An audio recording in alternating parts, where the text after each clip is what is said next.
Right. So we have with us here today privilege of having Dr. Evangelist Dr. Alveda King. For most of our viewers, you would be familiar with the name Dr. King, but for those who don't know, she is the niece of the um, civil rights activist, Mr. Martin Luther King Jr. and Dr. A.D. King. She herself is also a civil rights activist, and um, we have the privilege of having her, and so we want to thank her for joining us today. So, just for the sake of our viewers, could you just give a brief background of your experience, and specifically in the area of abortion, the abortion issue, especially as it relates to civil rights? I am so grateful to join you by technology. And because of COVID-19, of course, we're having to greet each other through Zoom. However, it's a wonderful experience. I have traveled to the Caribbean many times, Caribbean, many, many times, to Nassau, Bahamas, to Trinidad, to Jamaica.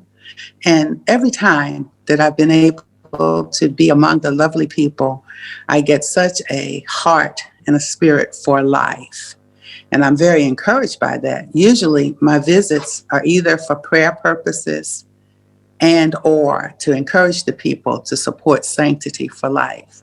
In 1983, I became a born again Christian and became pro-life myself. Prior to that, I had had secret abortions and I was trying to support what was called women's rights, but I did not know how important it was to stand for the rights of the babies as well. So human life, from the womb to the tomb, one blood, one race. We're not even separate races. We're one race with beautiful ethnicities. So I found out that we have to support life from the womb to the tomb. From my own heritage, I am the granddaughter of Reverend and Mrs. Martin Luther King Sr. My daddy, Reverend A.D. King, who's passed away now, he was killed in 1969, and my mother, and my famous uncle, Reverend Dr. Martin Luther King Jr. So as my work increased after 1983, when I began to speak out for life from the womb to the tomb, I was invited by Reverend Frank Pavone at Priests for Life. After our friendship began, we met in 1999. I met Janet Morana from Priests for Life as well, and I became the director of African American Outreach. Today, in the 21st century, I am a pastoral associate with Priests for Life, and I work very closely with civil rights for the unborn. Here I ask the question. I put it this way. A woman has a right to choose what she does with her body. The baby's not her body. We have to ask, where is the lawyer for the baby? How can the dream survive if we murder our children? So we have to find a way for civil rights for everybody, for human rights for everyone. And that has to be from the womb to the tomb, not from birth, but the baby's already alive inside the womb, usually for about 9 months. Sometimes they come early, of course. So that little person, little human being in the womb of mommy, all the way through life. And that will deal with other issues such as voting, politics, education, fair housing, breaking the problems of poverty, getting incarcerated in jail and spending your whole life there. All of those are serious, serious, serious issues. Whether or not we work, whether or not we care about the environment, that's all very important. But if we disregard the little person in the womb, as bad as human trafficking is, we don't desire that for anybody. But heaven forbid, oh, well, let's get an abortion because the baby's going to have a hard life. Let's be kind to the baby and kill it before it comes out of the womb so it won't have a hard life. We don't get to make those kind. Okay, those are some great points that you mentioned. I just wanted to hone into a recent research report that one of our universities put out just last month called the Caribbean Policy Research Institute. They mentioned that civil rights, that abortion is a civil rights issue, but not in the terms that you used. They contend that the population should not be involved in the abortion issue because we should not vote to choose who gets civil rights. Actually, just to give you a context, there was a recommendation of a secret vote in Parliament, but 75% of Jamaicans, based on the last poll, Don Anderson 2019 poll, are actually pro-life. And you, in your context as a civil rights activist and your knowledge in this area, what would you say about this recommendation? Well, as research is conducted, and I've looked at research from every vantage point and disadvantage point. So some research may say infant mortality is so high and that women die in childbirth. And yes, women do die in childbirth. But what we are discovering with better medicines, with vitamins, with good prenatal care, the mothers do just fine. And so the answer there again is not to abort a child because bearing a child is dangerous. Let's work on making childbearing safe. That is what they're not giving you. Also, research sometimes will show, but it is often suppressed, that abortion is very dangerous and that harm is done to the mother by the abortion as well as the baby. For example, some forms of abortion, when they are performed, cause damage to the mother's cervix. And then that can result in cervical cancer. Sometimes when the baby is aborted, the mother's mammary system, the part of a woman's body that makes the milk for the baby and everything, goes into shock with an abortion. And cancerous cells begin to form in those very parts of her body, in her bosom, that's supposed to feed the baby. But it's in shock because they've taken the baby away. Sometimes with abortion, and this is very hard to hear, parts of the baby are left in the womb of the mother. And those parts begin to do harmful things inside because the baby has been harmed and hurt and torn apart. So nobody tells all of those types of things that happen to the mother, not just the baby. And after an abortion, me, for example, and many, many women write about being depressed and sad and they want to turn to drugs and alcohol. I was drinking and wouldn't stay in relationships because I didn't think I had a right to be happy because of the abortions. So those are hard things to hear. But many women will say, why didn't they tell me all of this? Why did they say it's just like getting a tooth pulled? It won't hurt that bad. It's safe. It's not safe. It does hurt. And the pain does last for many people, many years. And then the dad, the man, sometimes regrets that lost fatherhood. Grandparents regret it. Siblings, they'll ask, abort that baby, Mom. Did you want to abort me too? My own children did ask me that. My living children. My grandchildren.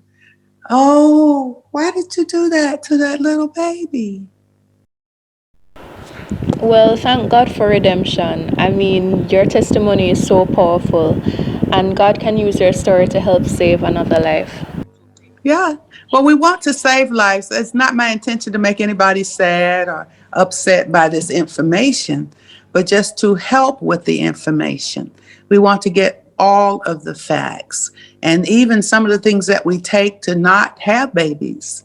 The Depo-Provera shot is very, very, very bad. A lot of the chemicals or the surgical procedures to keep us from having children are often worse than us being able to bear children. And there's a very simple method, and it's called natural family planning. And just like you can get a little kit to say whether you're pregnant or not, you can get a little kit that says that time of the month when your body is ready to receive pregnancy. And if you do not enter into intimate physical relations during that time, you won't get pregnant. Definitely, one of the things that we advocate for is abstinence until marriage. Abstinence, It's very exactly. important. Okay, so I know that you do have limited time, so let me just move on to another topic. I'm going to deal with the social aspect now. Another major argument given is about poverty and the low quality of life that the baby would come into the world, and that if you are really pro-life, you would not let that baby face poverty. I know that in your outreach, you would have personally interacted with women from poor backgrounds who have either contemplated abortion or who have done abortions.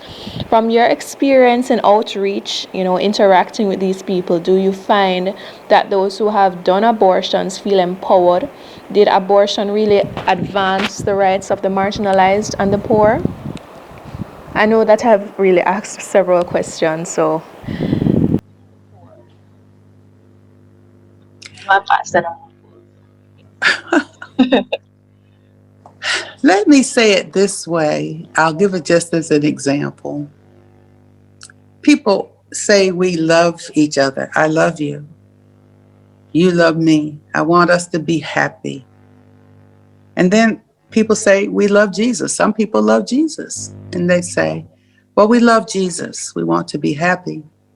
It's hard to imagine Jesus saying, well, if you're poor, you must get an abortion because you're going to be poor and the baby's going to be poor and that's going to be sad. So abort the baby. Love finds a way that does not hurt or kill. Doesn't hurt the baby, doesn't hurt the mother. Now with poverty, interestingly enough, I know many, many people who were able to still keep their child and discover that they were able not only to make it through by being parents, and in some cases that's the dad and the mom, and they actually get married, they figure it out, and they begin to move up out of poverty together and still have the children. So it is possible to be a parent, a daddy or a mother, and come out of poverty without having an abortion.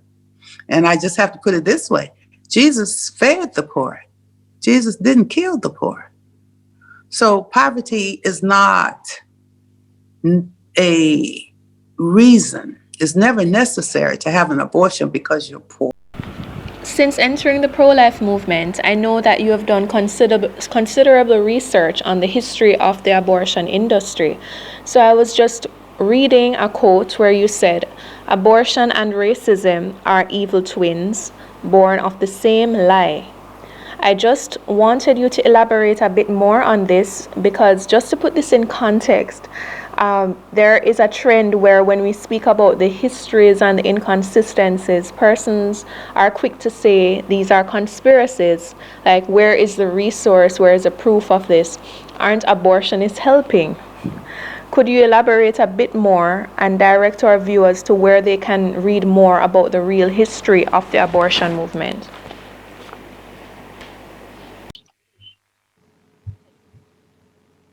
In the United States, Margaret Sanger founded the Birth Control League around 1920s, 30s, during that time period. It later became Planned Parenthood because birth control was not such a popular subject during that time, but Planned Parenthood sounded safe. Margaret Sanger was a eugenicist. She believed in population control. Later, her efforts became actually genocide after abortion became legal in the United States. At the time of Margaret Sanger's death, abortion was not legal, but certain kinds of contraceptives and all of that, or birth control methods, were legal. There was an organization at that time that she fully supported called the Negro Project. And with the Negro Project, they offered free vasectomies to the men, and that meant that they would do surgery to keep the men's reproduction from working, and the tubal ligations, cutting the tubes of the mother, the birth tubes of the mother. So her premise was this: we don't want to have people being born that are poor. She used the term useless eaters. She compared certain classes to human beings as human weeds that needed to be exterminated. And so today, here in the 21st century, in America, Planned Parenthood, founded by Margaret Sanger, has admitted publicly that she did have some racist thoughts, wanting to reduce the population of brown and black people. So that's racism, that's genocide, especially. The concept of race is socially engineered. We're taught that we are separate races. However, science shows us that we are one human race. Acts 17:26 says, of one blood, God made all people. So human beings have warm red blood with many, many skin colors, hair colors, different, the way our noses look and all of that kinds of thing. I'm African American. My ancestors came from Africa on the West Coast. We've done these DNA tests. And then this widow's peak and all of that from Ireland. My granddaddy's grandfather, Nathan Brannon King, was Irish, and my mom's dad, Square Reese, was part Cherokee. So I am a human being. I'm not even mixed race. I'm of the human race with blended ethnicities. Margaret Sanger wanted to reduce the population in favor of an Aryan group of people who looked a certain way. And unfortunately, her legacy has spread around the world now. That's quite a history, and we have to be careful that we don't promote something that will continue such a legacy. All right, second to last question. Given your direct experience with the real struggles of the poor and persons of African descent, from a civil rights perspective, what would you say to our government as they consider the issue of abortion? My father, Reverend Alfred Daniel Williams King, who was killed the year after his brother, Reverend Dr. Martin Luther King Jr., was killed, spent the last few of his days. Daddy was leading the Poor People's March. That did not include abortion. My grandfather, Daddy King, in 1950, when my mom was pregnant with me, she was a college student and she wasn't ready to birth a child. And she wanted to have an exploratory procedure called a DNC to see what was going on. That would have aborted me. My grandfather said to my mom, hey, that's not a lump of flesh. That's my granddaughter. She's a little girl with bright skin and bright red hair, and she's going to bless many people. I'll be better to you than your own father would have been. Her mom's dad had gone away. She didn't know her daddy. My mother chose life. My daddy was in agreement with his daddy. And so Daddy King saved me from having an abortion in the 1970s. I have 6 living children, 2 aborted and 1 miscarriage because my body was harmed during that miscarriage. So I'm born into a legacy of life, and it does not include abortion. This is one of my books, King Rules, and you see my granddaddy, my daddy at his right, and my uncle at his left, I think, yeah. So we support life from the womb to the tomb. And we encourage everybody, rich, poor, young, old, regardless of your ethnicity, everything that you're going through, human dignity and human life is a gift. And life is definitely a civil right. Well, I'm so grateful that abortion was not legal at that time, as your life has been a great gift to the world. This shows that laws do provide a useful barrier for social order. Please tell our audience how they can support you and perhaps purchase some of the valuable work you have done.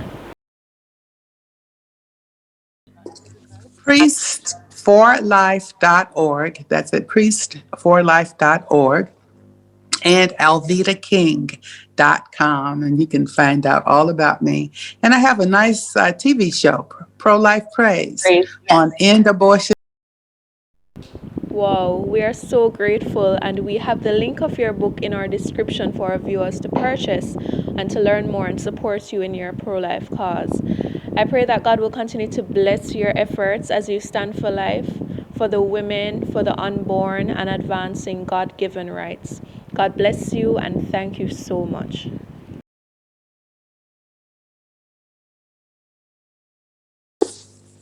God bless you all. God bless you. Have a very good day. Thank you.